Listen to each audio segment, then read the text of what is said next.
Welcome back to the Blood Bear channel. In this video, we will be reading Genesis chapter 15 because I think that's the one we're on. I think that's correct. Anyways, like always, I do suggest that you go and read the Bible yourself, and through doing that, come to your own conclusions instead of just listening to me on the interwebs. We'll just go ahead and start with the reading of chapter 15 here, I guess. Right, so we have chapter 15 of Genesis, the Lord's covenant with Abraham. I do read from the NIV for these videos. What I actually read, though, is the King James Version is what I read in my day-to-day. Anyways, after this, the word of the Lord came to Abram in a vision. Do not be afraid, Abram. I am your shield, your very great reward. But Abram said, Sovereign Lord, what can you give me since I remain childless, and the one who will inherit my estate is Eliezer of Damascus? And Abram said, You have given me no children, so a servant in my household will be my heir. Then the word of the Lord came to him, This man will not be your heir, but a son who is your own flesh and blood will be your heir. He took him outside and said, Look up at the sky and count the stars, if indeed you can count them. Then he said to him, So shall your offspring be. Abram believed the Lord, and he credited it to him as righteousness. He also said to him, I am the Lord who brought you out of Ur of the Chaldeans to give you this land to take possession of it. But Abram said, Sovereign Lord, how can I know that I will gain possession of it? So the Lord said to him, Bring me a heifer, a goat, and a ram, each 3 years old, along with a dove and a young pigeon. Abram brought all these to him, cut them in two, and arranged the halves opposite each other.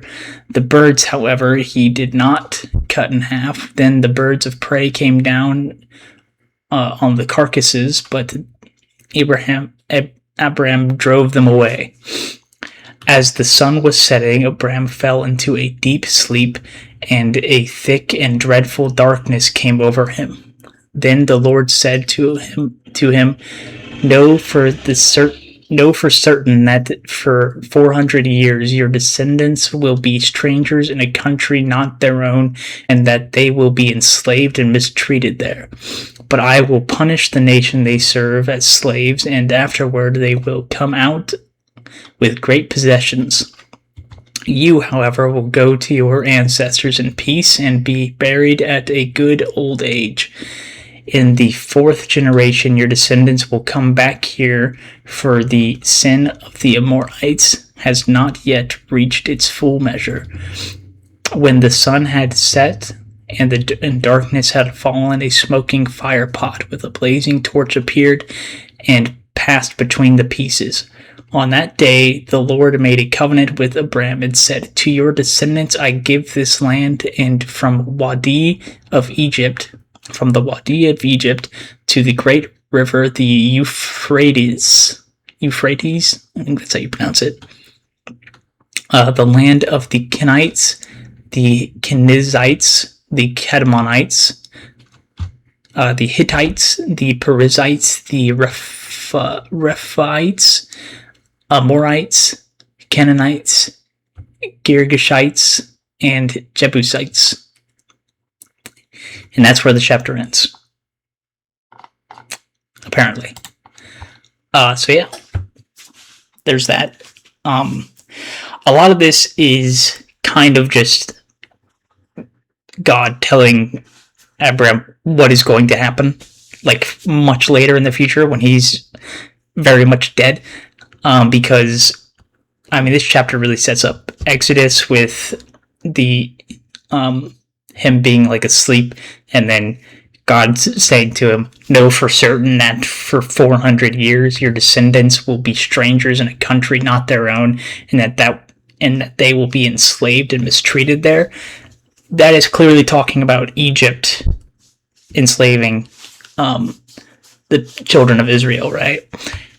And then goes on to say that they will be that nation will be punished and the slaves will be set free, basically with great possessions.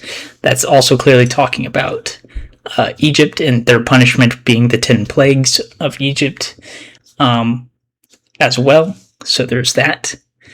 And then also, while the Jews are fleeing from Egypt, they do take a lot of valuable possessions. I think like a lot of gold and jewelry and that sort of thing. It's like kind of like recompense for their serving as slaves. And then another thing that we should be keeping track of is God's promise to Abraham to give him a son, a flesh and blood heir to his estate, because we'll be able to, and later we'll be keeping tabs on his lineage throughout the this book here, the Bible, and then all the way into the New Testament, where I believe it's mentioned, where we get to Jesus' his lineage, obviously. So there's that. Another thing that was mentioned in this chapter is the destruction of the Amorites, how that is going to come, but they haven't reached their pinnacle of depravity yet.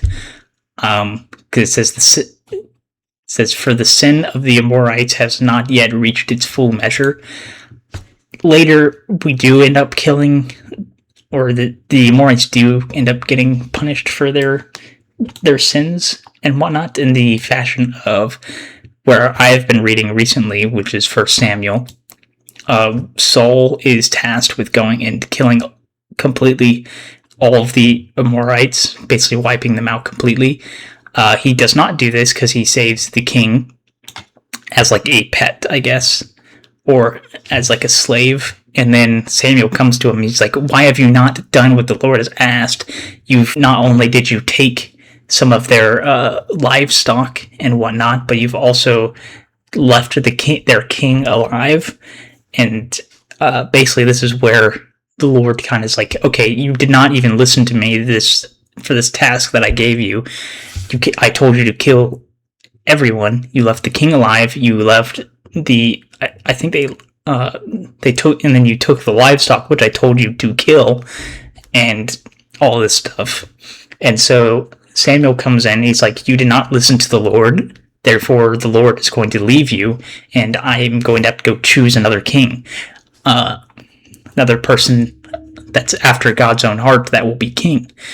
And so Samuel first kills the king of the Amorites, and then straight up just leaves, and that's whenever we get to David and that stuff, which eventually I'm sure I will come to be talking about this as well.